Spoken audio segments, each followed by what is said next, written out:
he, him pronouns. I have the pleasure of serving as the interim director for diversity, equity, and inclusion in the College of Liberal Arts. I'm thankful that you've all joined us this morning for our sixth semi-annual meeting with faculty, staff, and graduate students. Today's meeting will be an opportunity to learn about some of the work taking place within CLA and at the university to advance diversity, equity, and inclusion, and social justice. It will also be an opportunity for each of us to help our office and the college as a whole continue to move forward, to move toward creating environments where all of our students, our faculty, and staff can feel welcomed and can thrive as they work toward their various goals and aspirations. As we begin our time together, we'd like to start with an access check. We've added in the chat links to the slides that we are using today, as well as the agenda will be shared a little later. Captions have been enabled, and please note that these captions are not perfect as they are auto-captioned. We invite you to turn on your video if you wish to do, especially during breakout sessions, but we understand that you may not wish to do so. Please share your name when you unmute to help us identify who is speaking. When questions are invited, I'm not sure what's going on the screen right now. When questions are invited, if you'd like to share a question or a comment anonymously, you may use the link provided in the chat and at the top of the agenda for that purpose. We know that some of you are joining us while you're moving around your physical space. So we ask that you turn off your video while there is motion in your background to reduce distraction and motion sickness for others. To help us and your fellow learners refer to you in the way that most validates and affirms your identity, we ask that you use the Zoom feature to change your display name to include your name. And if you wish, to include your name as you wish to be addressed, as well as your pronouns if you feel comfortable sharing them. We invite you to take care of yourself as necessary during today's session and take breaks as needed. There will be a brief 5-minute break at about the midpoint. If you need any assistance during our time together on Zoom regarding access or otherwise, please connect with our colleague, Michael Beckstrand from Lattice via private message. Any feedback or issues with accessibility, please email us at cladei@umn.edu.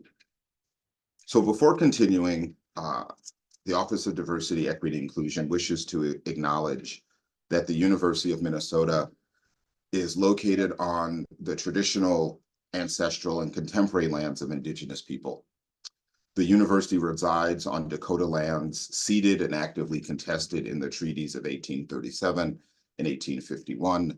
We acknowledge this place has a complex and layered history, and that using terms like ceded, even as those concessions were contested, erases and obscures more than it reveals.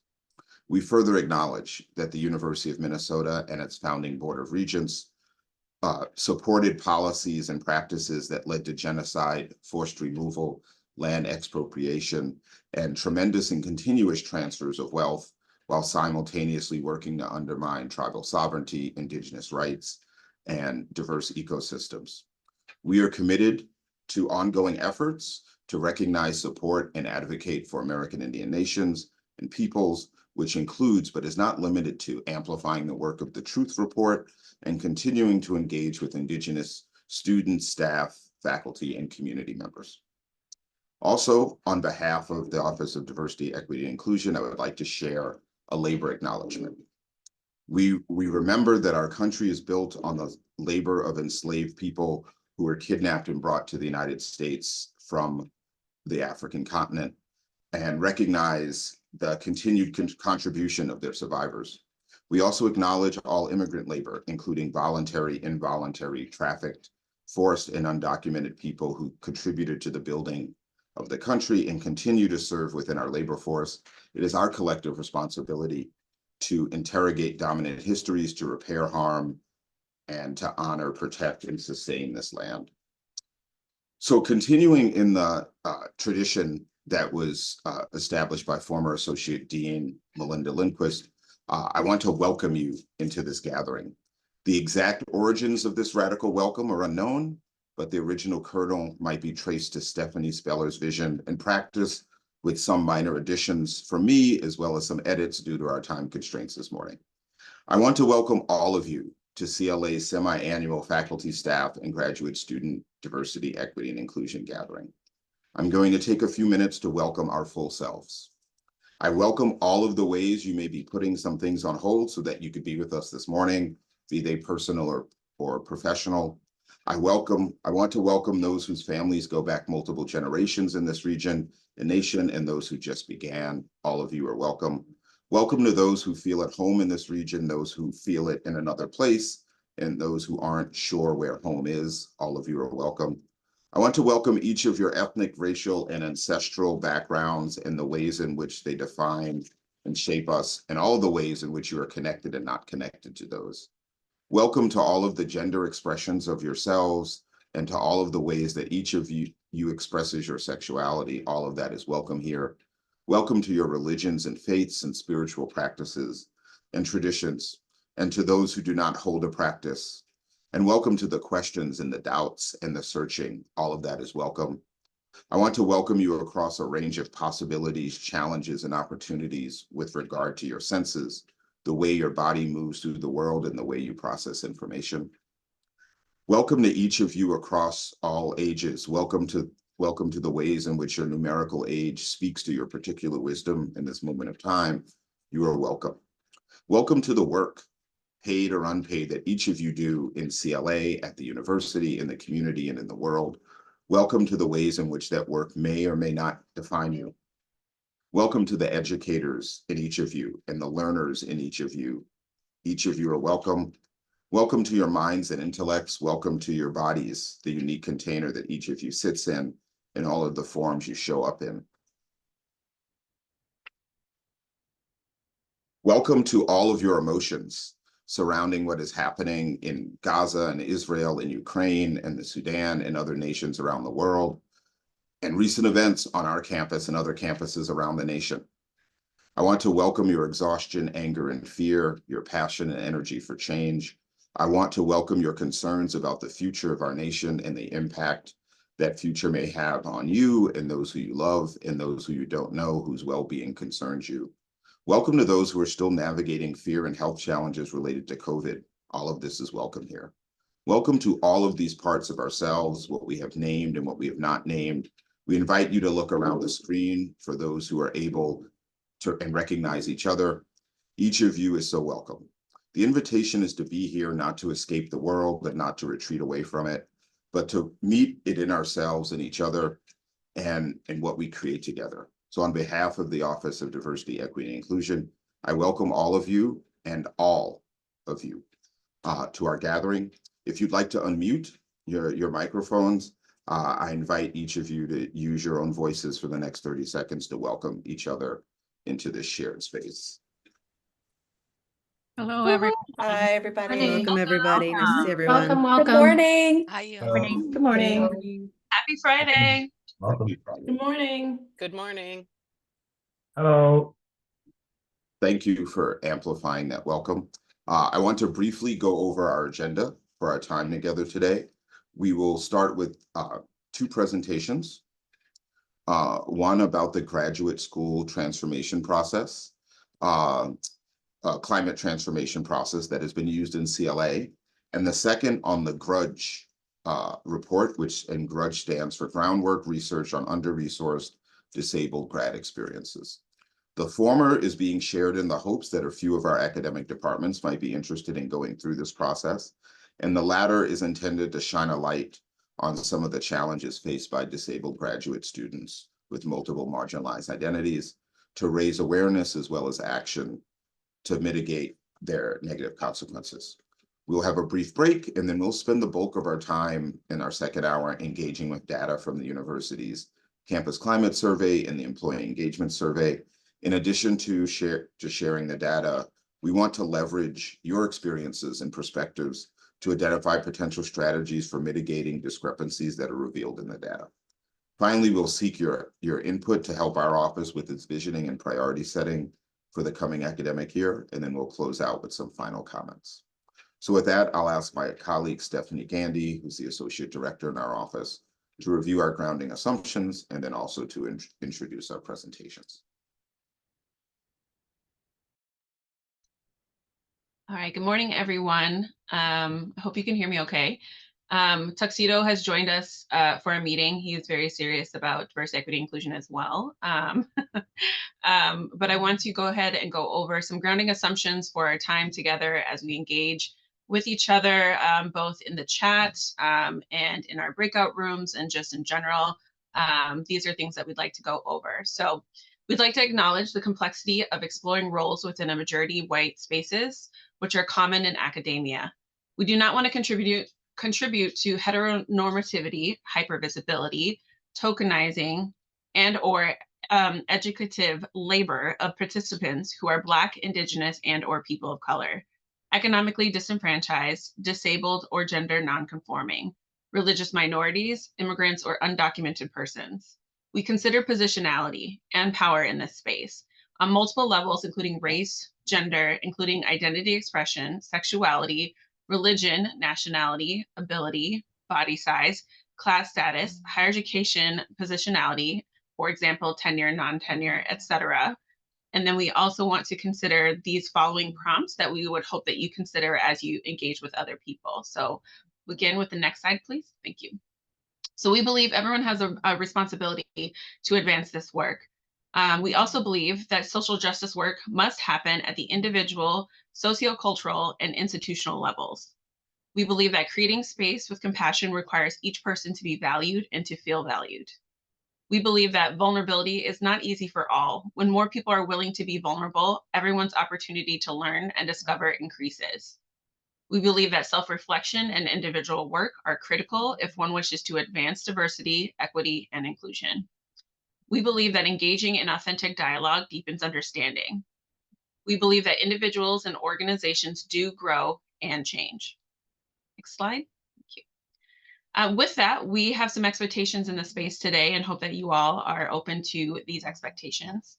So we expect that you remember that we are gathered here to connect with others within our community by listening and sharing. This is how we grow and learn. We expect that you all will respect each other's confidentiality, paying attention to what is yours to share and what is not yours to share. We expect that you speak from personal experience and help to create a space where others are willing to do the same, recognizing the value in learning about the lived experience of yourself and others. We expect that you will leave room for both and all. Next slide, please. We also expect that you recognize that facilitators, including myself and Interim Director Amelius White and others that are here to share their time with you, that we are people too, and allow us to bring our full selves and humanity into this space. We recognize that your comments and behaviors may have unintended impacts, so we please ask that you commit to owning the impact of your cause, regardless of your intent. We expect that you all strive to be as fully focused and present in this experience as possible, given your individual circumstances. And then we expect that you make yourself vulnerable and expect vulnerability from others, but understand if your vulnerability is not fully reciprocated. And then finally, the last slide about our grounding assumptions is that we expect that you stay engaged and understand that engagement does not require you to lean into trauma. We expect that you will probably experience discomfort in some situations and do not subject yourself to situations that produce trauma. We don't want you to produce trauma, not for you, and do not create situations that produce trauma for others. And lastly, we expect that you will expect and accept non-closure. This is a principle from the Courageous Conversations about Race Protocol. We're not here to solve or fix a problem or to judge anyone, so non-closure is part of that experience. And those are grounding assumptions for our time today. Again, thank you for everyone being here, and thank you for everyone engaging in this space with us today. With that, I'm going to introduce our first set of speakers who are here from the Graduate Diversity Office. We have Corey Bazemore-James, and then from the CLA Art History Department, we have Jen Marshall. Thank you, Stephanie. Hello, good morning, everyone. Thank you for inviting us to be with you today. We're really excited to share about the great work that we've been doing and see if there's interest and hope that we can have more conversations with more CLA programs and departments who may have interest in this process. This process was originated by Dr. Mylene Colbreth. If any of you had the great luck of working with her while we had her, she was with us for 3 years, consulting with graduate programs across U of M to determine how best we can help them to cultivate real change and transformation in graduate program climate. And so this, while we serve in many ways providing different types of consulting to graduate programs, this is our longest and most intensive engagement that we provide. Next slide, please. And I can share with you really briefly our 3 phases of this process. Let me also put in the chat for you. Here's the link to our template of this process. So it begins with the gather phase, which includes a letter of commitment, a commitment of all the faculty of the program to work on this together, and sharing that commitment to the graduate students as we try to make this process as transparent as possible for graduate students. It involves reviewing grad CIRU and any other data that's already available on the graduate student experience and the climate of the program. And usually will also entail a student listening session in which someone outside of the program, myself or others, will host a listening session and anonymize data that we learn from there, as well as faculty and staff survey to get their information as well about their experience of the program. In both of those items, we also ask for suggestions, which will show up in this next phase, which is the discuss phase, in which we host facilitated faculty discussion. So many meetings, long meetings with the faculty discussing what is learned in the surveys, what is learned in having discussions together around how do we resolve this? How do we navigate student feedback? How do we behave as a faculty that supports or doesn't support a climate that we want in this program? The faculty also will sort and prioritize the suggestions offered from the student listening session and faculty staff survey, in which they've listed, here's all the issues we see in the program, and also here's all the suggestions we think could be useful in moving us forward. And so the faculty prioritize and sort those into red, green, yellow.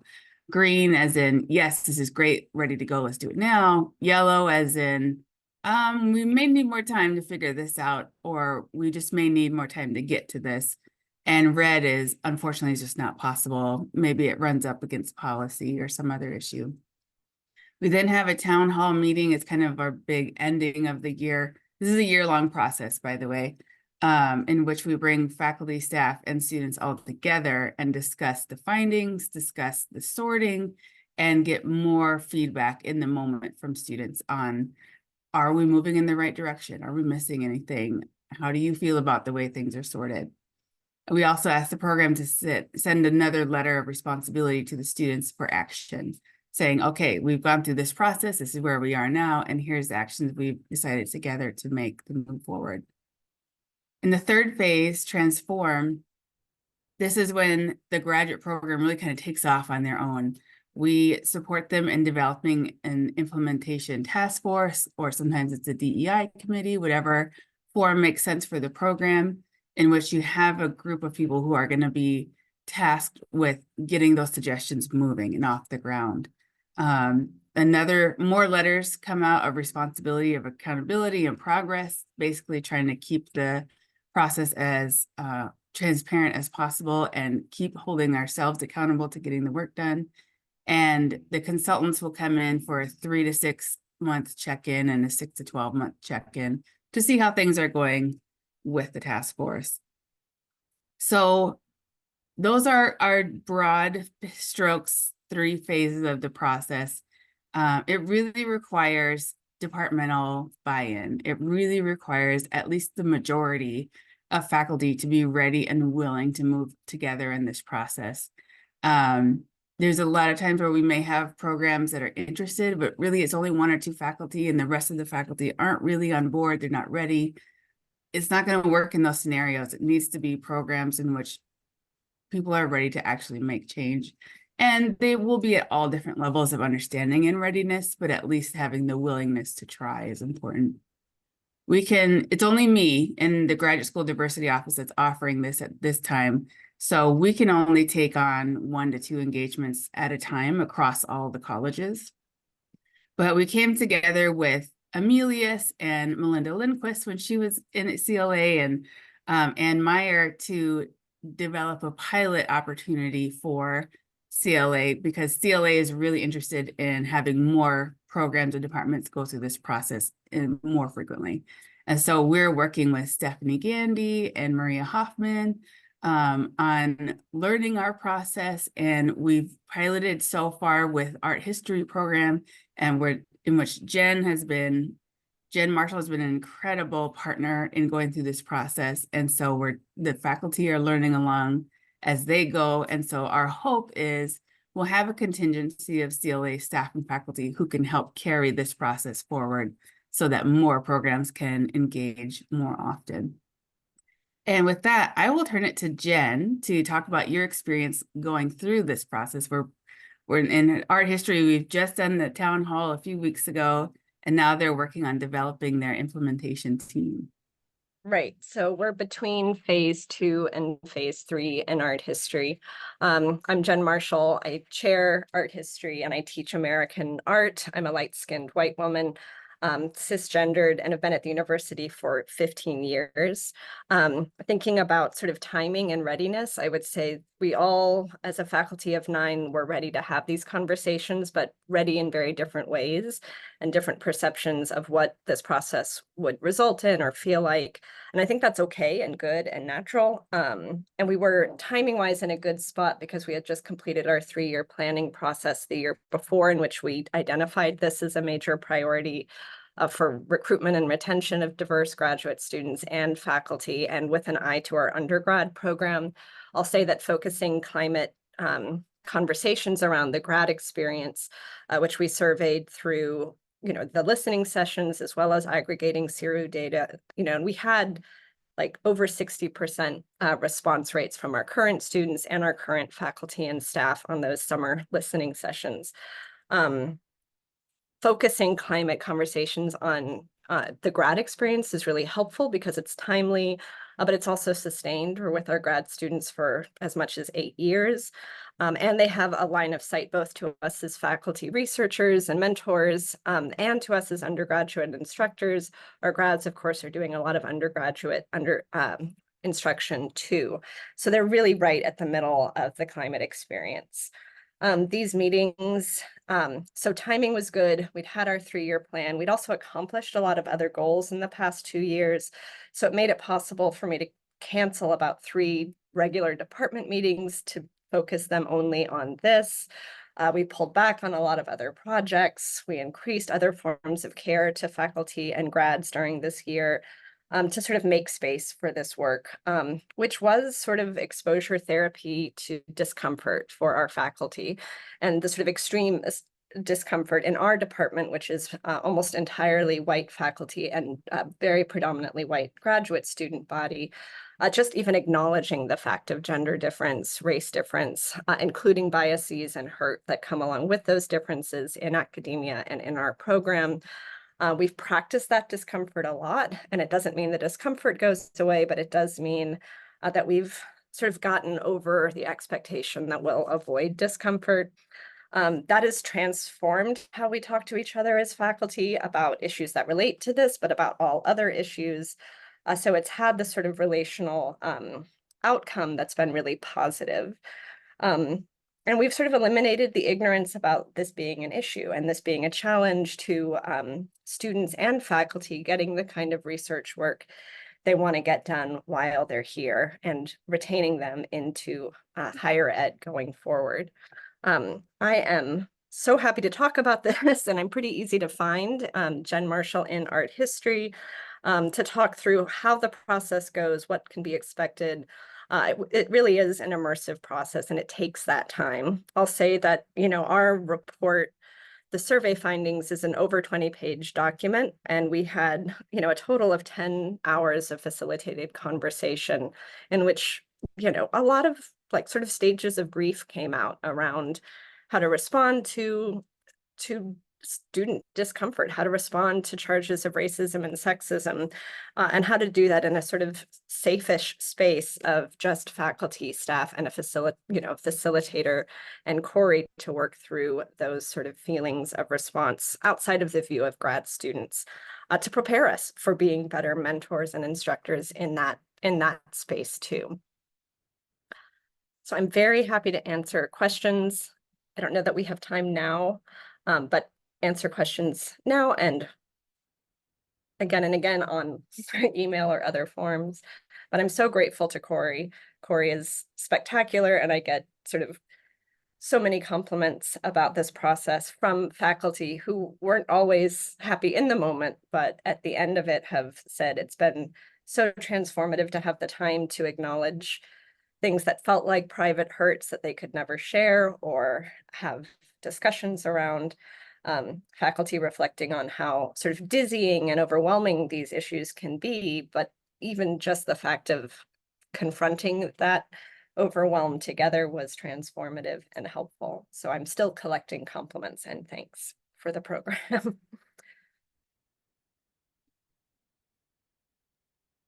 We'll be Thank happy you, to take Jen. any questions if there are. Sorry, Stephanie. That's okay. I was just saying thank you to both of you. And then we have opened up the chat for any questions about the climate process, what it has been like, or, you know, responses from students. If you have any questions, please put them in the chat. Thank you.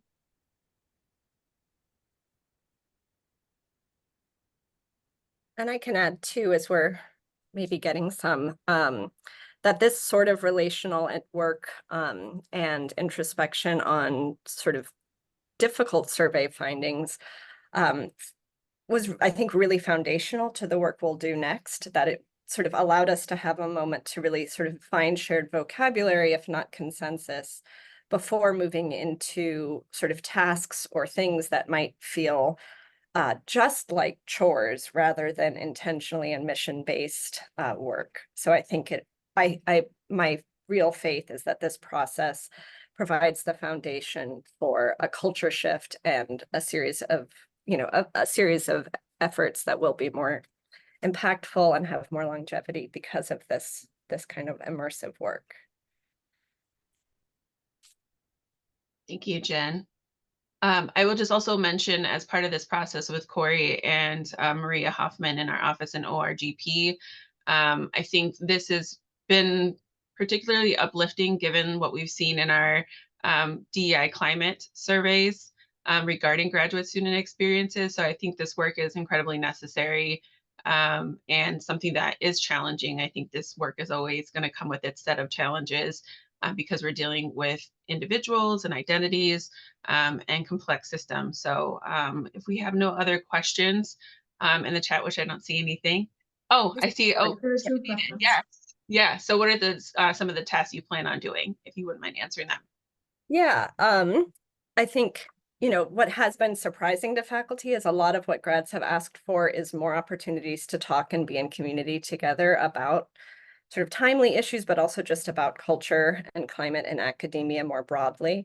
I think there was an expectation of very clear, tangible measurables, which are still things we're looking at in terms of diversifying syllabi, really reviewing our documentation and sort of information that we give grad students about funding, understanding how funding calendars and disbursements affect different students differently, and making sure they know how to access resources and access us. So there's sort of bureaucratic things that we're paying more attention to. At the same time, students are just sort of begging for more conversation. So some of the tasks are really concrete and bureaucratic. And some of them are like just more time together and more practice with vulnerability, frankly. I'll add quickly too, like I said, this is the largest and most intensive of our services that we offer through GSDL consulting. So also if programs would just like to invite us in for a conversation, a single conversation, if you have questions around recruitment of diverse students or retention of diverse students, or maybe you have a particular tension going on, we often come in and support programs navigating DEI tension, and maybe it's just a mediated conversation versus a whole intensive process. So there's a lot that we can do, and if you have any questions or interest in working with us at all, please reach out and we'd be happy to get connected with you. Great, thank you. And Thomas, I do see your question in the chat, and I would invite you to just reach out to Corey, and either Corey herself, or you can contact our office in collaboration with that we can discuss what some other next steps that might be for your group. With that, we're going to shift into our next set of presentations. Thanks again, Jen and Corey. Appreciate your time today and sharing with us. We next are going to be discussing the Grudge Report. We have our guest speakers with us today. We have Nuru, Andrea Manalina, and we also have Angela Carter. Nuru is the Assistant Provost for Graduate Student and Postdoctoral Initiatives, and Angela Carter was the Principal Investigator and Founding Member here at the University for the Critical Disability Studies Collective. So again, thank you so much for taking time with us today to be here on a Friday morning. We know Friday morning meetings are always, touch and go, but we appreciate your time. And if you would go ahead and take it away with your presentation. Thanks, y'all. Thanks, Stephanie. This is Angela speaking. Thank you for having us. As an access measure, I am a white femme-dyke presenting woman with pink messy hair, and I have glasses and a blazer on today. I think we're ready for the next slide. I'll let Nuru introduce herself momentarily. We are very happy to talk with you all in CLA about this research because CLA was one of our partners. We had many partners. Nuru and I are two of a team of 8 researchers that worked on this project.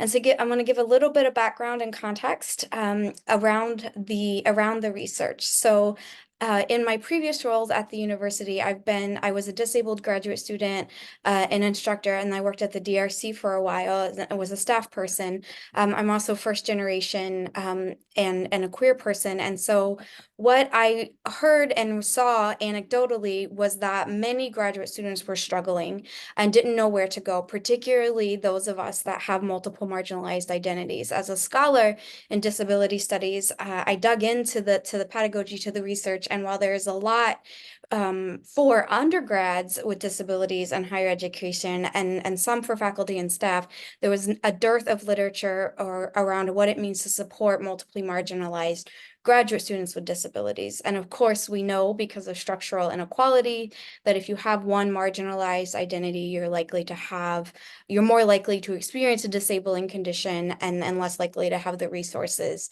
to support yourself in that experience. So this project came together really trying to understand what was going on at the U for our graduate students with multiple marginalized identities and disability experiences. We spent some time, my research assistant, Kristen Reynolds, and I, looking at the grad CERU data and the literature that was available to pull together kind of our approach, and it was a mixed method approach. I'm happy to say more about that if we have time. We had over 100 participants or people want to be a part of this project for various reasons. We ended up with 72 participants from all across the university, all of which had named themselves as someone with a disability condition or experience, and as either BIPOC, first generation, queer and trans, international, and or as an international student. Nuru's gonna say a bit more. Good morning, everyone. I'm Nuru, and I identify as a Black female. Just want to share a little bit about the methodology that we used. So we had 15 focus groups, and the participants, we had 72. 33% were from arts, humanities, and social sciences. And just about the demographics, 57% has more than one identity. More than one disability. 65% were Indigenous or graduate students of color. 35% white, 72% are US citizens, 6% are US residents, 22% are international, 37% are low income working class, 42% are first gen, and 65% are LGBTQ. Next slide, please. Next slide, please. Sorry. Okay, so we had 4 findings that we discovered from the research, and they are academic ableism, unwelcoming climate, insufficient institutional support, and insufficient departmental support. And so we wanted to highlight and uplift the voices of our students. And so what we're going to do is share some quotes with you to give you a sense of how students are expressing their experiences. And so some of the quotes are actually voiced by the students and some are voiced by non-students. And after we share the quotes with you, we will come back and give more information about these findings. So next slide, please.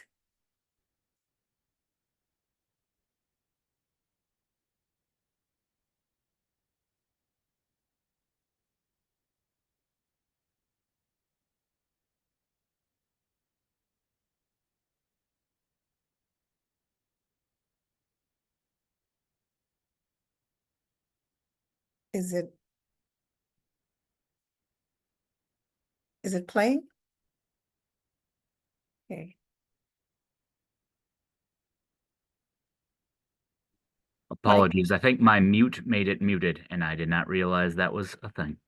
Various people in my department, from students, Better? faculty to administrators, have made it explicitly clear that I'm not welcome in the department.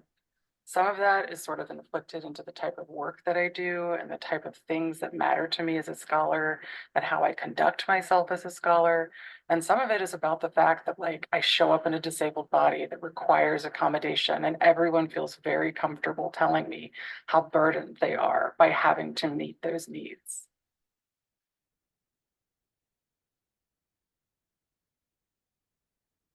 I feel there is a structural xenophobia or racism starting from the visa process, and it's already hard to get here. And we get here, we are told that because you're an international student, that you need to be better than other domestic students to be even considered for a position.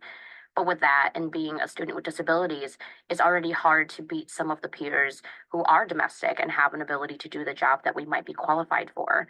But we need to try 2 times, 3 times better to even get to students without disabilities, and then try more to beat our domestic peers.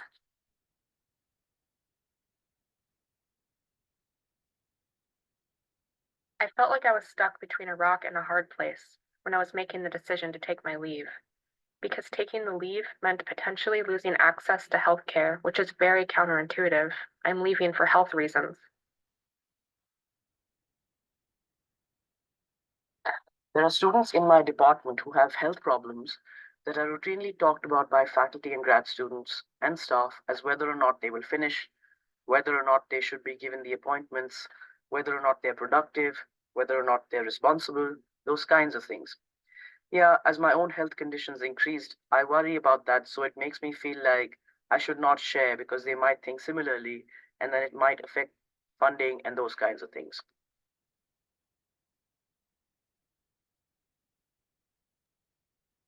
This is Angela speaking. So we're going to say a bit more about these findings, and there's much more to say, and the 40+ page report will be released very soon in the weeks to come. But the first kind of bucket of finding that we found was the impacts of academic ableism, and that was what our students were carrying with them because of the structural barriers and the interpersonal barriers that we'll talk more about momentarily. But academic ableism showed up in our data in various different ways, including intense burnout and the inability for our participants to take care of themselves, make it to doctor's appointments, do the things they need to do to take care of their disabled body mind. It included invisibilized labor. Many students talked about how burdened they were with teaching people, teaching faculty, staff, their colleagues and peers how to respond to their disability or their needs. They talked about self-fragmentation or a coping mechanism of sort of splitting off who they are and parts of who they are in order to survive. They talked a lot about isolation and in a lot of internalized ableism, a lot of sort of deep doubt about whether or not they belonged here because of the messages they were getting around their disability, even though they were accepted and had many other reasons to believe that they did belong here. So further than just the imposter syndrome that many marginalized folks might feel in academia, but a deep internalization of these systems of oppression. A lot of that came from, of course, the next bucket of finding, which is the unwelcoming climate. Many of our students, as the quotes uplifted, talked about microaggressions, the ways in which their peers, faculty, staff would speak to them, some very unintentionally harmful, but still harmful, and some quite hostile. That word was used at one point in the focus groups. They talked about stigma of disclosure, which Lakshmi's quote mentioned, and a fear to even work with the DRC or the Disability Resource Center or talk with faculty about their needs because of perpetual ramifications or retributions that they could experience. They talked about feeling deeply alienated from their peers, which we separated out from isolation, although they're related, but an alienation from the peer and program. And they talked about a lack or perceived lack of commitment to DEI, which is heartbreaking for many of us in this space right now. But this question of, does disability count? Is this a part of the DEI experience? Do people really take it seriously? So there's a lot of questions around that as well. And Nuru will say more about our last two types of findings. Yeah, thank you, Angela. This is Nuru. So some of the comments around insufficient institutional support focused on the problems with graduate students who go on leave of absence for medical reasons and how difficult it is to access their health care. So one of our students talked about it's counterintuitive that you end up having to pay more or not being able to afford healthcare when you're on leave. So a lot of students talked about that. Also about the expense of parking for students who need to have accessible parking and just the cost of that. Students also talked about the lack of support from the departments, some departments feeling that students with disabilities who might need more time to finish their degree are actually not contributing to the department's goals of graduating students by a particular time. So therefore might be affecting the department's ability to get funding or to be rated higher because of some students who are not meeting their goals. And so we talked a lot in those focus groups about how to help faculty and staff in departments not see graduate students with disabilities as basically a liability, but to find ways to support them so that they can finish their degrees without feeling that they are a burden to a graduate program. Next slide, please. Okay. And so we came up with 4 recommendations to help address some of the issues that were presented. And so one is to address structural barriers in terms of things that do not allow graduate students with disabilities to progress and be successful in their program and to help reduce the time that they are at the university. Foster community and connection to provide that space, resources for graduate students with disabilities to connect with one another and to critical staff and faculty.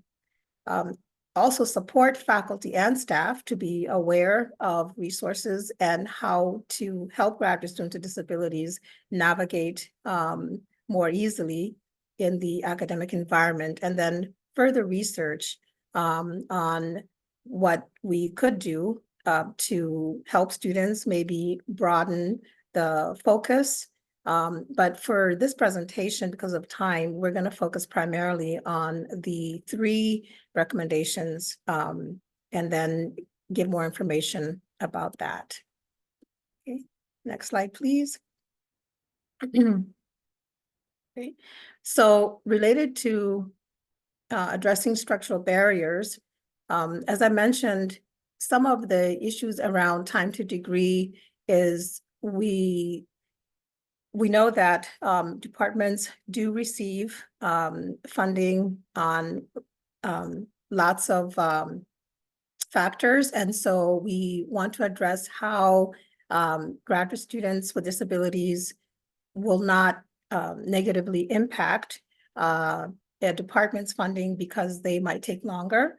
And so just looking at that and how to make sure that students don't feel as they're burdening a department because of their disability. We need to have more resources for emergency funding. We do have something in place currently, but we know that graduate students with disabilities, because of the cost of healthcare, that extra cost that they have to incur, most likely might need more funding during emergency situations. Looking at extending FMLA protections and paid medical leave and healthcare coverage, the graduate school is looking into how to make sure that graduate students, graduate assistants who need to take leave of absence are not negatively affected in terms of access to health insurance. So we're in the process of looking at that because of the issues raised by the students. Discount for parking. And then one of the things that also came up was that we need to dedicate access consultants within the DRC to support students in research-based graduate programs, because students in such programs do have very different issues versus those who are not in research-based programs in terms of writing the dissertation and the thesis. So I'll turn it over to Angela. I want to say a bit about foster community and connection, and this picks up on what Corey and Jen were saying as well. Many of our focus group participants asked to stay connected with the other folks in the focus group. So the research itself brought them together, and they wanted more time to talk about their experience and connect with one another. So we recommend establishing affinity groups and or peer support groups, but that this work and these connections need to be beyond just peer support, but really think about particular programmatic and academic support around navigating academia as a multiply marginalized disabled person. Many of our participants talked about not being able to find the support that they need to understand what it means to be a self-advocate, to understand the bureaucracies of graduate school, to understand any of the intricacies of writing a dissertation, as Nuru mentioned. So beyond just peer support, academic support as well. We recommend a mentorship program. My life changed when I met a faculty member with disabilities and saw what it could look like to be a disabled academic. And so we really would love to see that be developed. And many of our participants spoke about the importance of finding mentorship, or how lucky they were if they had a mentor who understood their experience. Many students talked about not seeing themselves or not having their work validated in their curriculum. So we want to continue to uplift the need for programs or classes like critical disability studies to help students see themselves reflected and valued at the university. And then to expand in direct outreach, as Nuri mentioned, there are many resources that we do have at the U, but oftentimes our grad students don't know about them, or they're not enough. They don't speak to the needs of this population of graduate students. Next slide, please. We also talk a lot about in the report the need to support faculty and staff. Faculty and staff are creating that intellectual and academic environments. If we don't support faculty and staff, it's hard to support the grad students. So we recommend offering ongoing professional development for faculty and staff around issues like academic ableism, the intersections of ableism with things like racism and xenophobia, and to also include in that ongoing pedagogical consultation. This is something that is kind of often falls in the gaps between various offices. Lots of folks are doing lots of things, but there's not the synergy that is needed to really create that ongoing consultation around ableism and its intersections in the ways that our offices may provide other types of ongoing consultations. We talk and thought a lot about the need to embed digital accessibility support within departments and colleges. Even if faculty know that it's important to have accessible slides, it can take time to learn what that means. It takes tech support. It's a lot of labor that faculty and staff who want to do it just may not have the time to do. So how can we better support folks that are wanting to engage in this work? And then, of course, incorporate meaningful recognition into annual review processes and tenure and promotion processes for the folks that are doing the work, the faculty and staff that are doing such amazing work to support our graduate students. That needs to be recognized in these processes as well. And I think that is our last slide. And so we just want to thank you for having us. The QR code and the link takes you to the material of our full research report presentation that Nuru, Jigna Desai and I did last week. And the full report itself will be out, as I mentioned, in the weeks to come.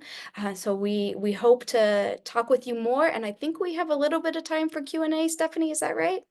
Yeah, so we just have 2 minutes. But we can always flex. I'm okay. We will adjust as needed. But if anyone has any questions, we did have Jan who posted the call-in that we did that Angela authored and we collaborated on in the chat. So if you want to review some of the details there, it's kind of a brief overview in collaboration with what both Nuru and Angela just shared today for additional information. But if you have questions, please put them in the chat and I will be kind of volleying those over to our presenters.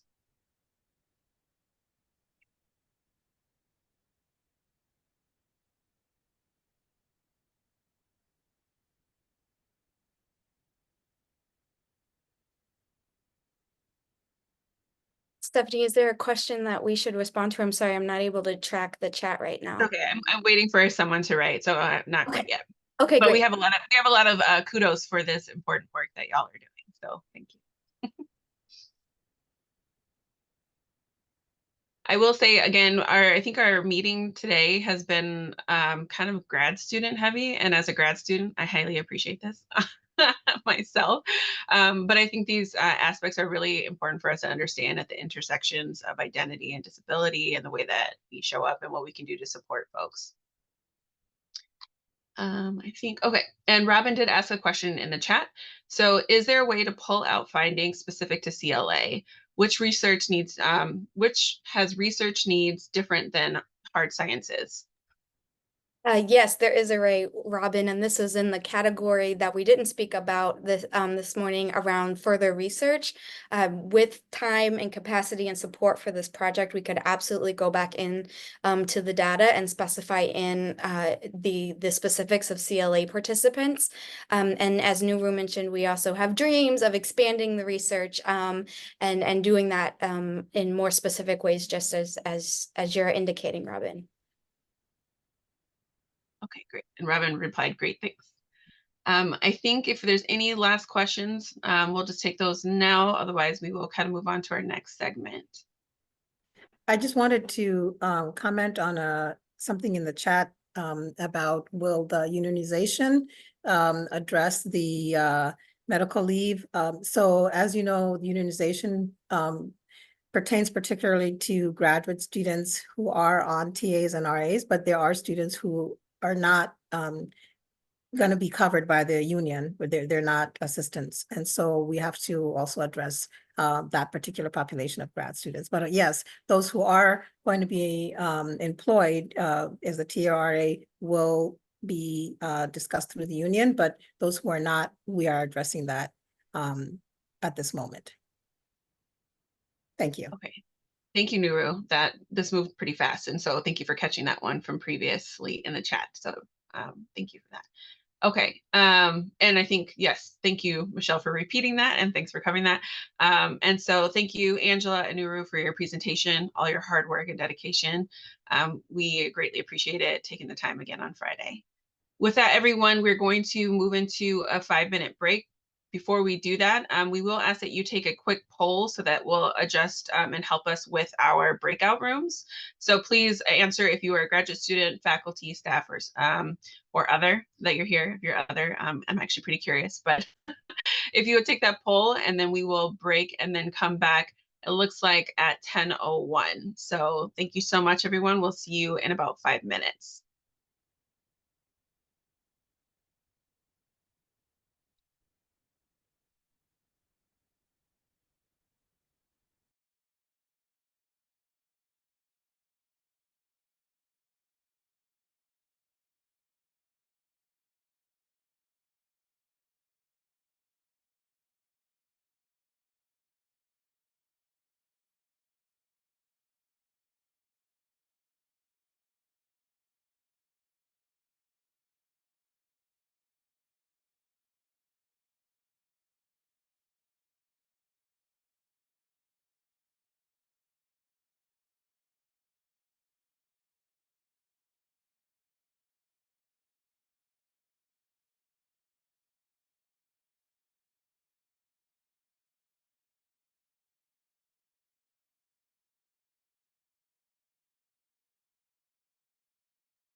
Okay, we'll start welcoming folks back.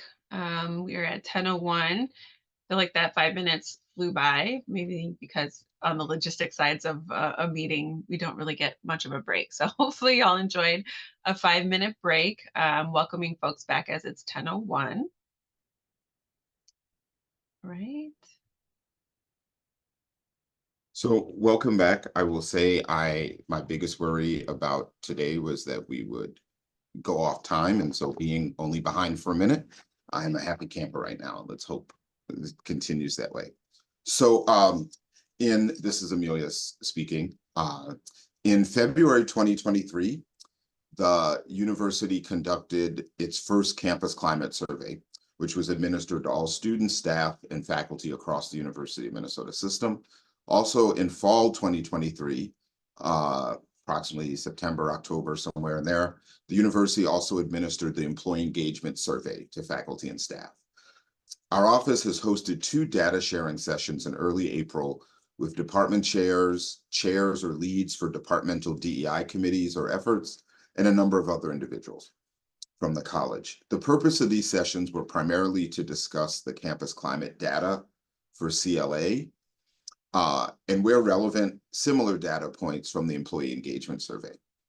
Today, we want to share the data from both surveys with a wider audience, but with the intention of spending some time in breakout discussions for staff, faculty, and graduate students, if we have some with us today, to identify possibilities for reducing some of the disparities revealed by the data between among faculty and staff, and then also explore the role that you, as well as your unit, can play in addressing these disparities.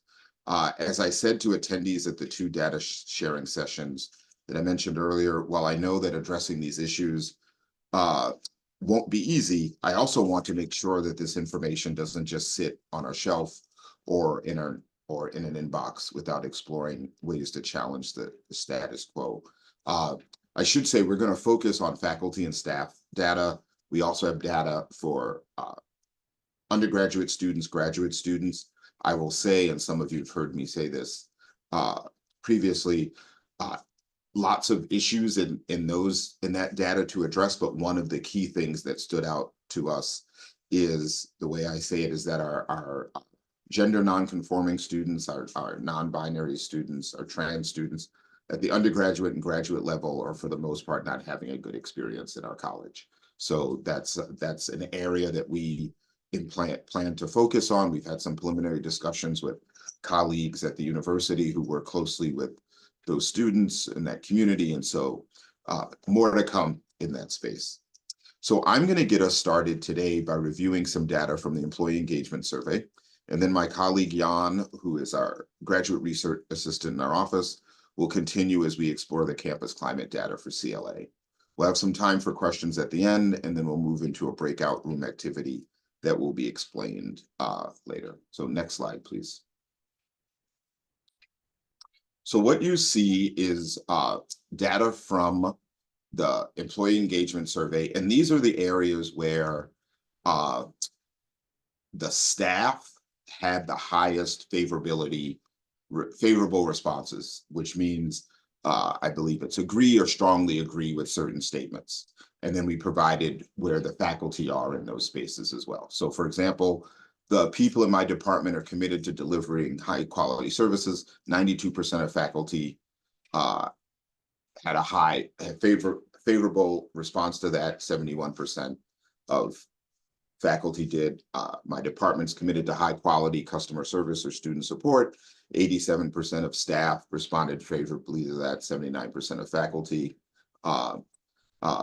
I'm treated with respect as an individual. 87% of staff, 77% of faculty responded favorably to that. I will point out on that question, that is one where and it maybe comes as no surprise, there are some differences between those who are white in our college and those who are BIPOC, both at the faculty, staff, and at the student level. Similar percentages, or the exact percentage, responded favorably in terms of their job, providing them opportunities to do challenging and interesting work, and understanding the results that are expected of them in their work. 84% of staff feel they have enough authority to carry out their job effectively. 78% of faculty said that. And then with regard to whether or not their department demonstrates a strong commitment to diversity, equity, and inclusion, 83% of faculty responded favorably to that, and 73% of staff did. Again, that's another area where there are some discrepancies based on one's identity. Next slide. And so the next slide shows some of our lowest responses with regard to favorability. Again, preferencing staff, but also showing the response for faculty. So one area where we continue to struggle, other parts of the U continue to struggle, but not as bad as we do in CLA. I'll just say, I participated in a feedback meeting about the previous results. 38% of staff said they did. 27% of faculty said they did. I will say that most departments are large enough that they should have a report, and the head of that department, be it a director or a chair, should engage with their staff and faculty about the data in the employee engagement survey. So if you have not done that, you can ask the head of your department if that will happen. 48% of staff and faculty say they have trust and confidence in the college's leadership team. 53% of staff say their department proactively identifies and eliminates barriers to getting the work done efficiently. A lot lower for faculty, that's 39%. And conditions in my job allow me to be as productive as I can be. 61% of staff said yes, and 47% of faculty. The 4 items on the bottom part of the screen, yes, Sarah, there are some departments that are too small to receive a report. Our office, ODEI, did not receive a report because we don't have enough staff. I think it's at least 5, it might be 10, but so if they don't have a report, that's because of the size. So the next set of data points highlight some of the differences in responses. So given your choice, would you plan to work at the university 5 or plus years? The way the question is asked, there are 3 kind of categories. The longest being 5+. There's also, I think, 1 to 2 years, 3 to 5 years, and then 5+. So among staff, 61% of all of our staff plan to work at the university for 5 or more years, but only 48% of BIPOC staff answered the question that way. 56% of faculty say they would work here 5 or more years. 51% of BIPOC faculty said that. I know from the previous survey 2 years ago, there were some differences when you look at specific racial identities within that BIPOC category. I have resources and support I need to pursue my scholarly interest. 68% of BIPOC faculty said yes. 56% of BIPOC of total faculty, I should say, said no or said yes. I would recommend the university to friends and family as a place to work. Among staff, a difference between females and males in terms of whether they would recommend the university, and then very close with regard to male and female faculty who would say they would recommend this as a place to work. And then I have trust in the college's leadership team. 49% of female faculty say yes, 45% of male staff. And then for faculty, 57% of men would say they have, male faculty say they have trust in the college's leadership team, and 41% of female faculty would say that. So with that, I will turn it over to Jan to go through the rest of the data related to campus climate. And then we'll have some discussion at the end. Good morning. Thank you for being here. My name is Jan Volek. I am a graduate student in the history department, and I have been the research assistant for the Office for Diversity, Equity, and Inclusion now for a few years. So the following number of graphs are to sort of give you some of the overview for the campus climate results that we have gotten And on this one, we have a sort of faculty and staff side by side of other times that will be integrated together. So here, this is the sort of largest question, overarching question for satisfaction with the overall campus climate. For our staff, generally, we can see that about half of our staff responded quite positively. Notably, there's quite a large discrepancy here between white and BIPOC staff members. Some gender gap as well, but not as large as it is based on race and ethnicity. For our faculty, the general numbers are considerably smaller, but the highest being just beneath half. And once again, we can see a large discrepancy between white and BIPOC faculty members. And so here we have a sort of mirroring between the two. Michael, if I can get the next slide. And here's sort of side by side. So continuing, when asked, or I feel valued, or do you agree with the statement? I feel valued at the university as an individual at the University of Minnesota. We have about 50 to 60% for staff generally, but once again, we can see quite a similar racial disparity here, both for faculty and for staff. But our male faculty and the staff members being the most sort of responsive to, yes, they are feeling valued as individuals. For the next one. Then a question that if the University of Minnesota provides sufficient programs and resources to foster the success of diverse faculty or staff, and here related to which side we're talking about. For our staff, it's about a third who are responding affirmatively, but 43% of our male staff members have responded. Which is considerably higher than anybody else. The other categories. There's a similar dynamic happening among our faculty members as well. And also our faculty have a lot larger racial gap between our white and BIPOC faculty members. And next one. Now, this one is sort of marked in a blue heading for you in a sense that it is a negative question or sort of posed in a negative way. So here we are asking our staff and faculty, do you have to work harder to be valued equally at the University of Minnesota?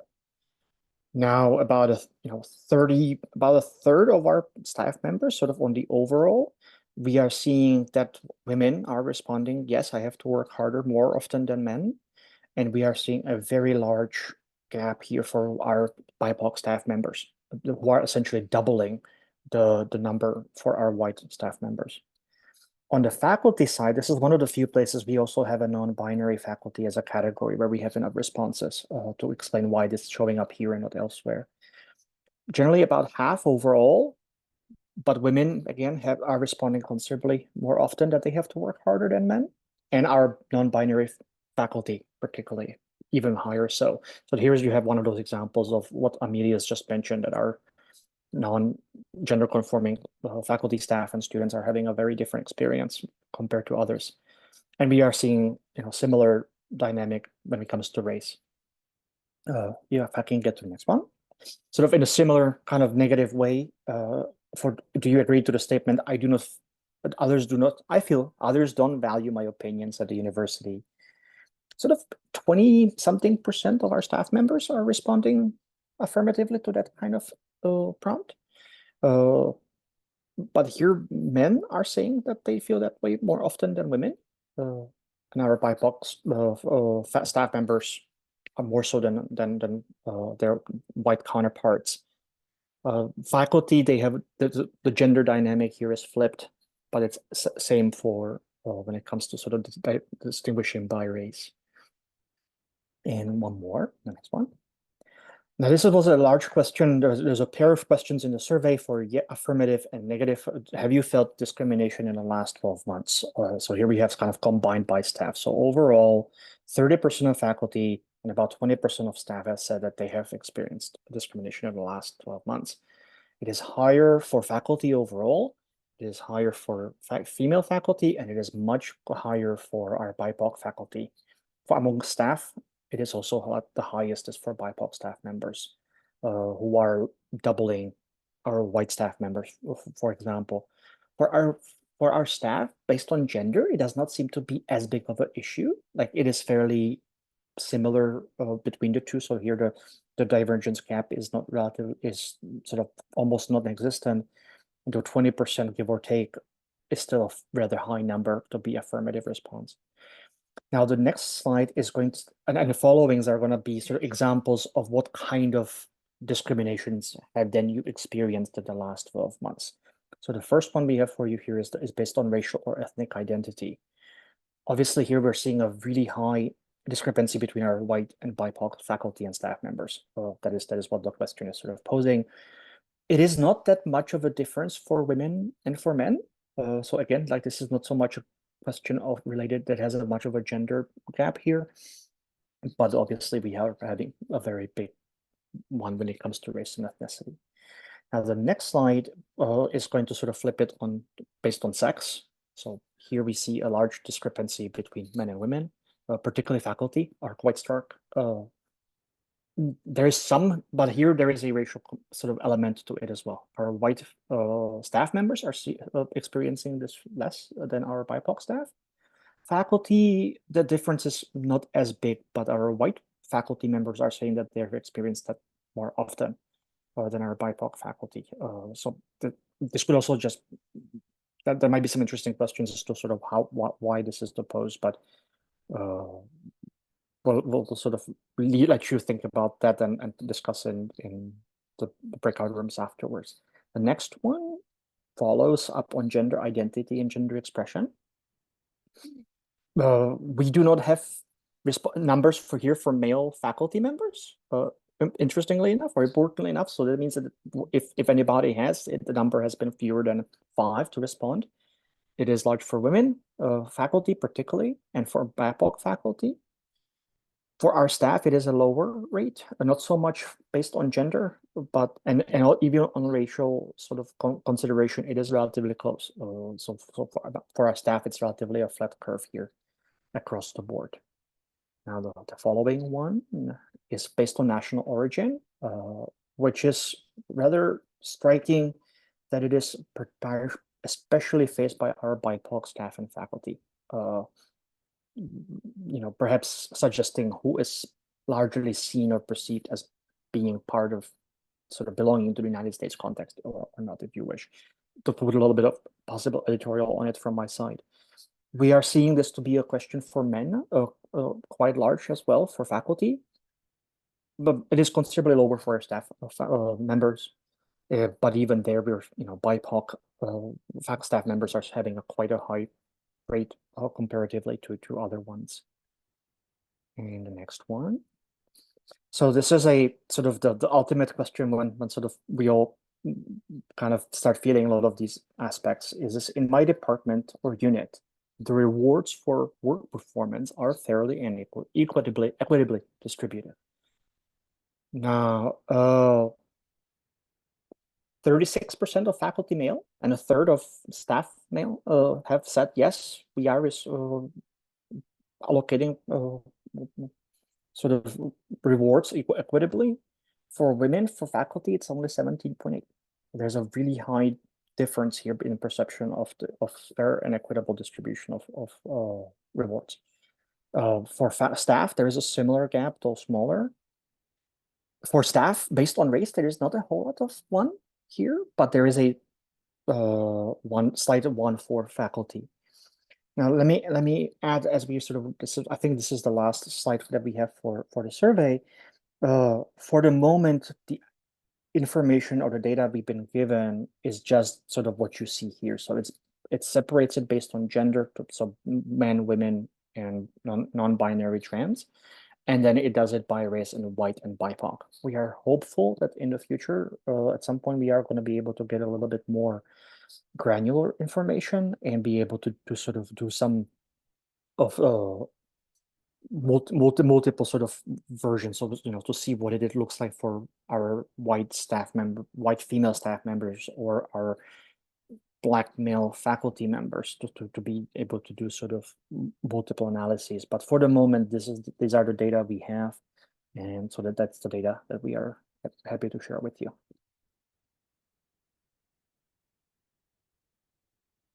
Thank you, Jan.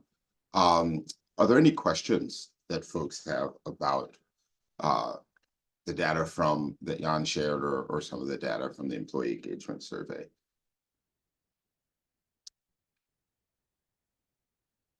And while people are thinking, Jan, can you say something about, because I know you did some analysis about the extent to which the demographics of people who filled out the campus climate survey, can't remember if you did it for the employee engagement survey, but the extent to which that represents the population in CLA.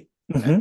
Yeah, absolutely. So both for, I mean, there's also parallel reports for students, which, you know, as we said, we haven't sort of, we're not partially for time consideration of doing it here, but also in both cases, or in all cases, so for students and for faculty and staff, the response sort of breakdown based on race and gender is quite close to what we have in the overall population for CLA for that particular constituency. If anything, there is a slight larger participation among our sort of marginalized racial groups insofar as that we can tell, so that we have a larger number of African American responders and Hispanic responders, if I remember correctly.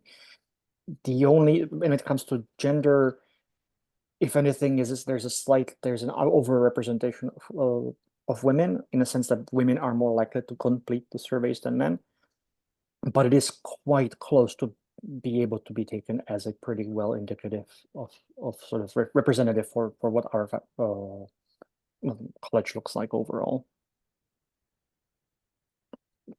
To Seth, to your question, no, this was the first time. This is the first climate survey that the university has done. It is a university-wide survey, so there should be reports coming down the pipeline for other colleges, possibly also for departments. The employee engagement survey, I think, comes every other year, if memory serves correct. And we've done the employee engagement survey for a while. I will say, just because this is the first time the university has done the climate survey, it's not what's typically done with the employee engagement survey. It's not what's happening with the climate survey. For example, we don't, at least at this time, we don't have individual level reports. So we don't have reports for some of our units. I have argued that because of the size of some of our departments, we could have department level support or reports, and I haven't received an answer about that. Some of that is because the data is collected through a vendor, and so there has to be kind of negotiations and an agreement. I know the university is going to be preparing a summary of the report at the university level, at the campus level, that will be shared. There will be opportunities for focus groups at the university level, but we will also plan to do work within CLA regarding the data as well. You know, particularly in the faculty staff side, a lot of that will happen in the fall as opposed to over the summer. But yeah, I just wanted to mention that.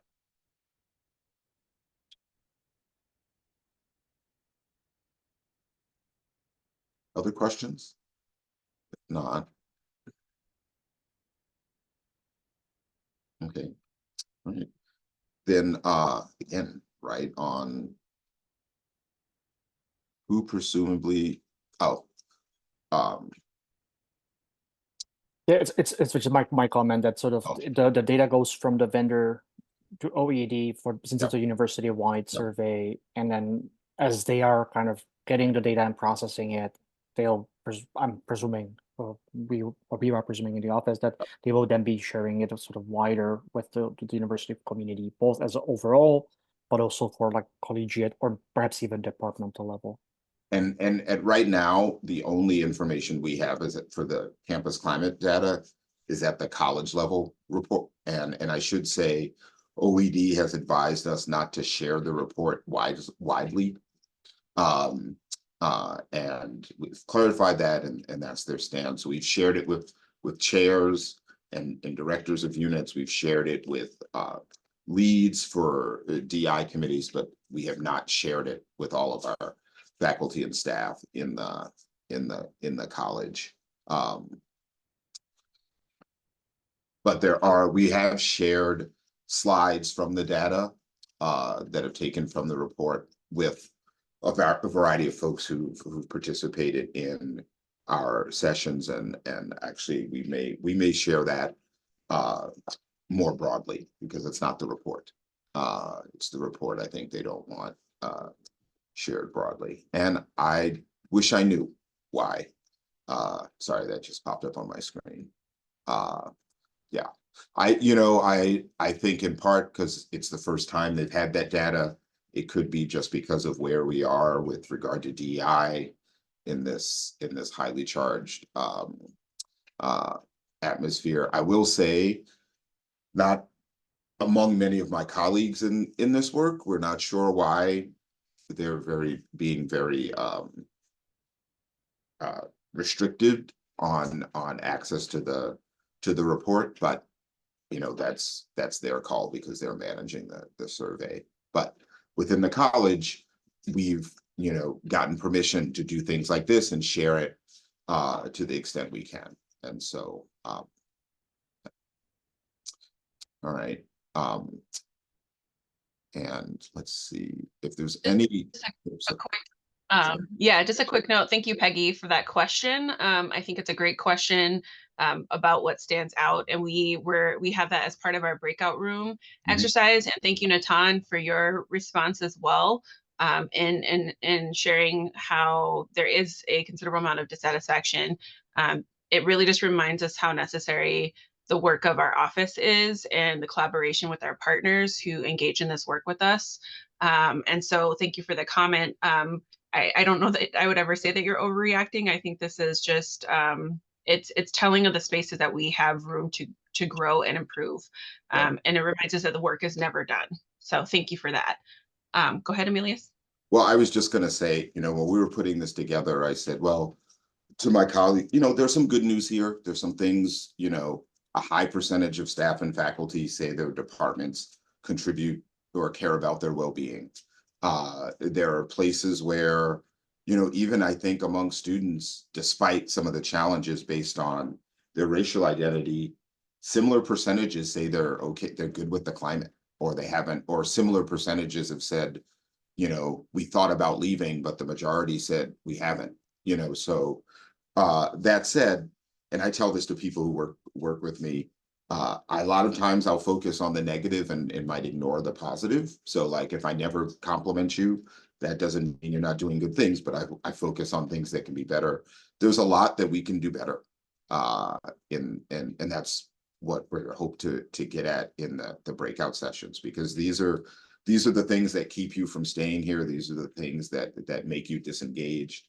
These are the things that make you more open to opportunities to work, whether it's outside the college or outside the university. And so we need to, if we value our faculty and our staff and our students, we need to address these issues and shine a light on them. Okay, hold on, I'm seeing some conversations about how instructors were, I believe faculty only means tenure track faculty in the report, and it did not include, I think there are some questions in the staff one that get at instruction or that piece of it, but I think there were, but it didn't, I think it only included faculty. All right. So I am going to move forward so we can move into the breakout rooms, and then also I will take a look at the questions to see and respond to any that are still need to be responded to. So as noted in the email you received yesterday, in the spirit of shared equity leadership, we're going to invite you to reflect on your experiences within CLA. to help identify strategies for addressing the various disparities that were revealed in the data that were shared. As a reminder, shared equity leadership is a collective process by which equity becomes everyone's work rather than being relegated or siloed in one office or one leader's portfolio. It includes multiple people in the work of leadership to accomplish an institution's equity goals. Work is shared or distributed among this group rather than falling solely on the shoulders of a single individual. Leadership in this model becomes widespread and institutional rather than narrowly localized. I want to also ground the work or ground what we're about to do in the courageous conversations about race protocol, which many of you are familiar with. As you may recall from previous semi-annual meetings, this protocol includes 4 agreements that are very relevant for us today: staying engaged, expecting to experience discomfort, speaking your truth, and expecting it and accepting non-closure. During our last semi-annual meeting, we reviewed the first condition of the Courageous Conversations protocol, which advises us to establish a racial context that is personal, local, and immediate. This means, among other things, using I statements and avoiding speaking for others when sharing. And we intend to give you some practice with this first condition today. When you think about the data that you've seen, we invite you to think about your experience within CLA with regard to any of the dimensions where there are significant disparities between groups noted on the campus climate or employee engagement survey. Reflect on the things that have happened to you that you have personally seen happen to someone else. Reflect on things that were said to you or that you may have said to someone else. Think about how those experiences may have caused you or someone else to respond positively or negatively to one of the questions on the campus climate and or engagement survey. Next slide. In the breakout rooms, we want you to explore these following questions, and they're on the screen. Were there any data points that stood out to you? What specific actions at the personal, department, unit, and or college or university level could reduce some of the disparities that stood out to you? What is your role in helping to reduce these disparities? What is your department's role in helping to reduce these disparities? What would you like to see the Office of Diversity, Equity, and Inclusion do to help reduce these disparities? These questions are intended to prompt thinking, but we don't expect you to cover all of them. In the chat, there will be a Google slide deck that will be added that you can use to record the thoughts that emerge in your respective conversations. I ask that you I think there's a room number or on each one, so indicate which room is yours when you go into breakout rooms. You can identify a note taker for your group if you want, or you can each contribute to the document individually. I would ask that somebody in your group be willing to share a couple of the ideas that emerged from the discussion when we reconvene. We'll spend about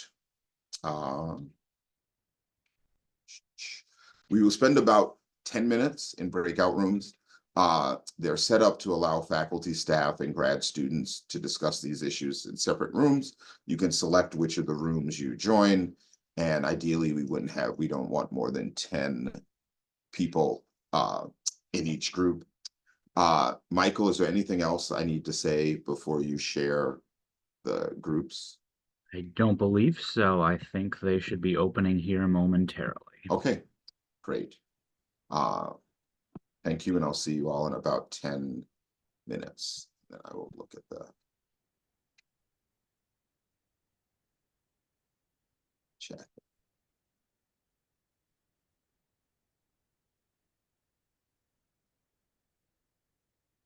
Well, if the new Zoom wanted to function the way. The new Zoom is bougie, y'all. It's really all these new functions and icons. I don't know what to do with it. Wave my hands, I get nothing, but Stephanie does. Yeah, right. Maybe that's when I wave my hands, I don't get anything either. So maybe it's haunting. Balloons. I don't know if it's because of Spotlight, but like you get balloons if you do like a maybe a flight attendant letting you know where to find your seats in the exit rows. Well,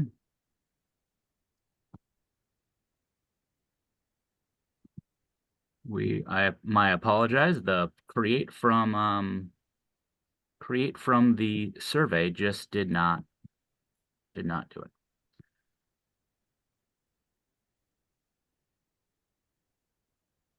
I'll just add some to Michael, and we can, because we have the rooms.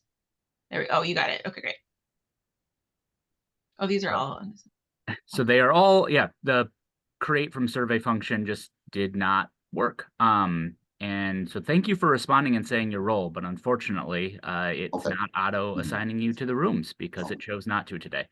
Well, then, So if the first, like say the first 6 rooms for staff and maybe 7, 8, 9, 10, if faculty can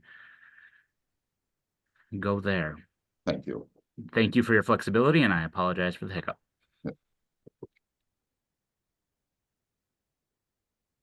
One, 7, 8. Yep, Is 7, it 1? 8, 9, 10 would be for faculty, Okay, so rooms 1. and 1 through 6 for staff. Thank you. Okay, thank you, Jan.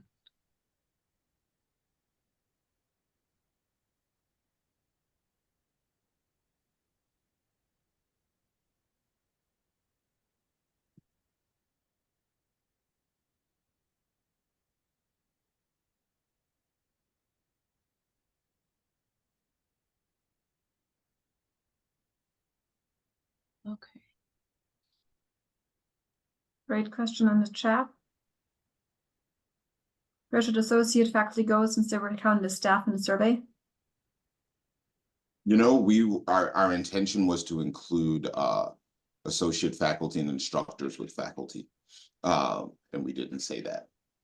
I wonder, Michael, is it possible to send a message saying that? Certainly. Thank you. Yep, that's a mess up on And our.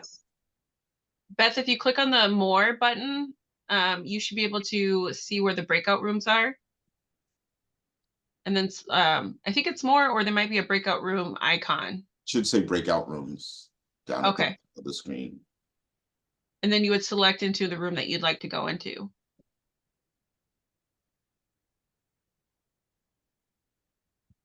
Oh, or more works than breakouts, maybe. Other screens are different.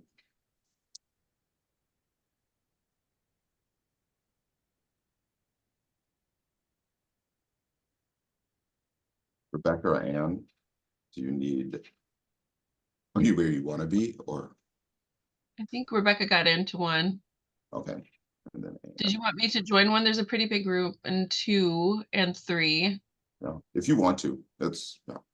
I'll join one so they have a few more people. Okay, thank you. You want to listen in on room 7, maybe? There's like 4 faculty there. I can go to 7. Okay, great. All right, I'm gonna head to 1. I'll hang here and push people or such if needed. Thanks, Michael, for. Yeah, sorry. I think in all my Zoom time, I think I've only put people in breakout rooms once. I tried to get Nancy and it backfired, so you know. Anne, do you need any assistance, or maybe Anne's not even there?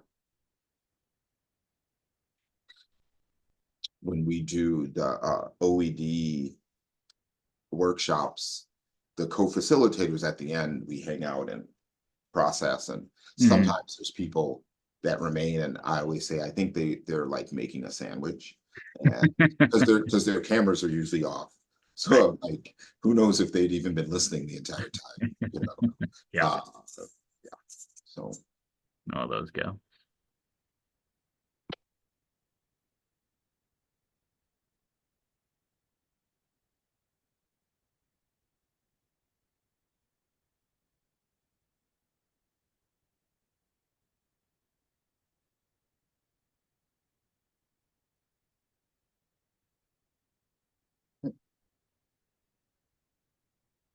I'll be right back. Sounds good.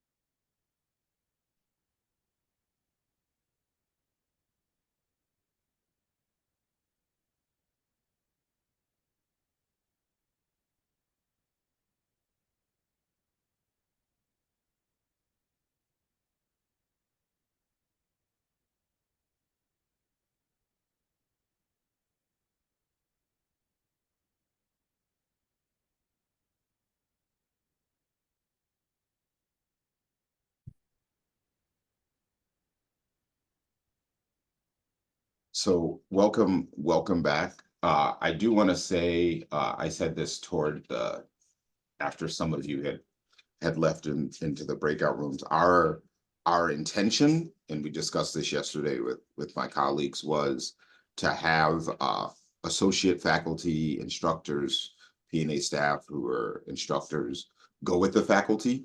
And we didn't say that when we did the room, so apologize for that. Because I really want to stick on schedule, I will, if there's anyone who wants to share a couple of things from their group, I'll entertain one or two folks to do that. And then we can move on to the rest of our planned activity. So anyone want to share some of the things talked about in your group?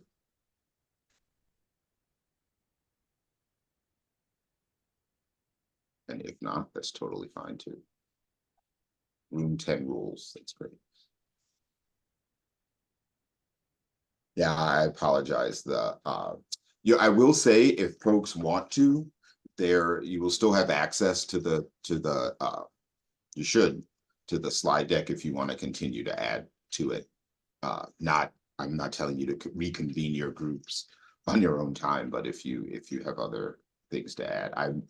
One of the things I've been trying to do in our office is be mindful that not everybody responds well to a question that's asked and be able to think in the moment. So trying to lean into providing opportunities after the meeting to continue to respond to something. Well, because I want to make sure that we get out of here on time. Thank you for that. I look forward to looking to see what's there. And now I want to move into the last part of our time together, and kind of continuing in the vein of shared equity leadership. Our office invites your assistance. Later this summer, our small but mighty office will engage in planning for the coming academic year, and in keeping with our commitment to collaboration and in alignment with shared equity leadership, we seek your input as we discuss future priorities and initiatives. We want to seek your help in identifying gaps in our work that we do, as well as aspects of our work that we should continue or that we should stop or revise. So the next set of slides will show the questions we want you to engage with.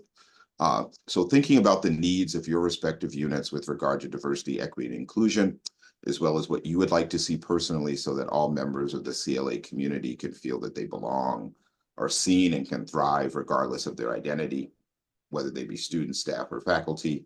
I invite you to think about these questions. What should ODEI keep doing or perhaps do differently? What should we stop doing? What should ODEI do that we are not currently doing? What practices or policies would you like us to advocate for within the college? What types of training, resources, discussions, opportunities, et cetera, would be helpful to you and your colleagues? What topics would you like to learn more about via the CLA call-in or other means? There should be a link in the chat if you want to answer, if you'd rather answer these questions in a form. You can also put your thoughts in the chat or just raise your hand during raise your hand using the Zoom feature. So we have about 6 minutes to hear your thoughts in this space. I'm going to look at my phone because I'm being Google chatted by my colleagues. So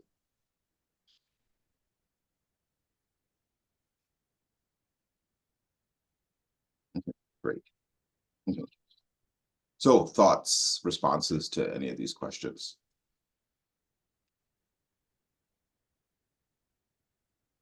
Well, I'm Bobby Weston. I'm in undergraduate education in the college, she, her pronouns. Just want to start off with an appreciation. Like, I really appreciate the very topics that come at us through the call-ins. I also want to counter that with those call-ins are dense. Dense and really a lot of material. And I have a hard time sometimes being able to digest them at the speed in which they arrive.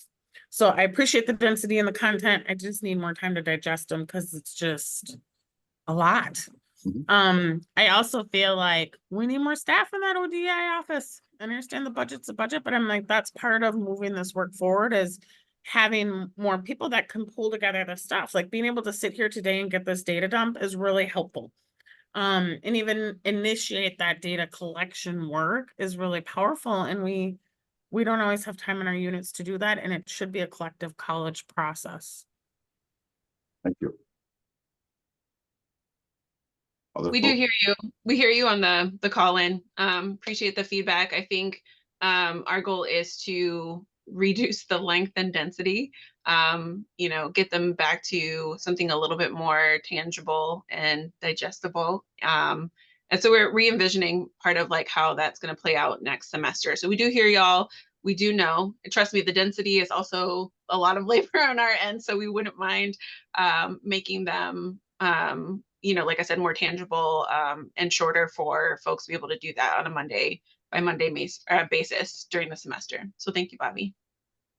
Other folks? And Elisa, I think you mentioned on that as well. So thank you, Bobby and Elisa. Do I need to raise my hand or can I just talk? Well, you just did, so go ahead, Deb. I have a huge appreciation for the call-in. I know that it's a lot of work. It's a huge workload. I find it helpful, but they are dense. There are a lot to take in. I really appreciate them. What I really would love for ODEI to keep doing is these all college gatherings. I know these are also a lot of work to coordinate. What I would love to have more of is time in breakout rooms, because I feel like there's always really good discussion and it never feels like enough time. And I know that these meetings were probably, you probably got feedback that these meetings were too long, and it's like, how do we create more time to engage in conversations? Because I really liked that, having the data and then being able to go talk about it. I don't have an easy answer for that, but I'll put it in the form too. I just have a huge appreciation for the work that you do. I'm going to think more about the practices or the other prompts, and then I'll add them to the form. Thank you. Appreciate that. Other thoughts?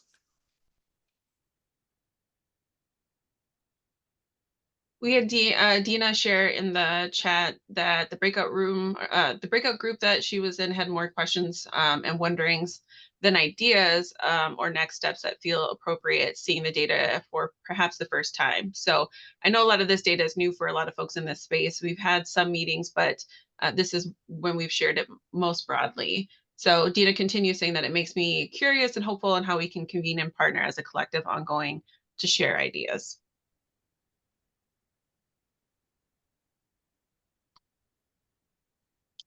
Unless the consideration to change the frequency of the call-in and the length are both things that we're strongly considering, particularly given our short staff in our office, or the fact that we are down to not so many more as we used to have. So,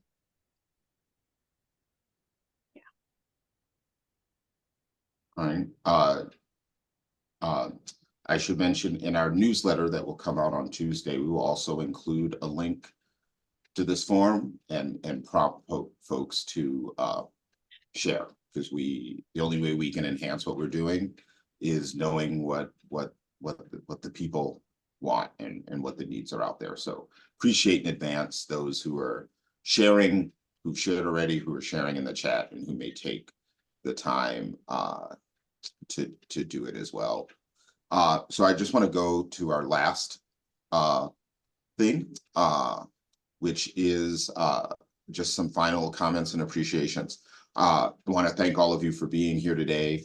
I want to thank you also, and my colleague Louis says this a lot, thank you for choosing CLA.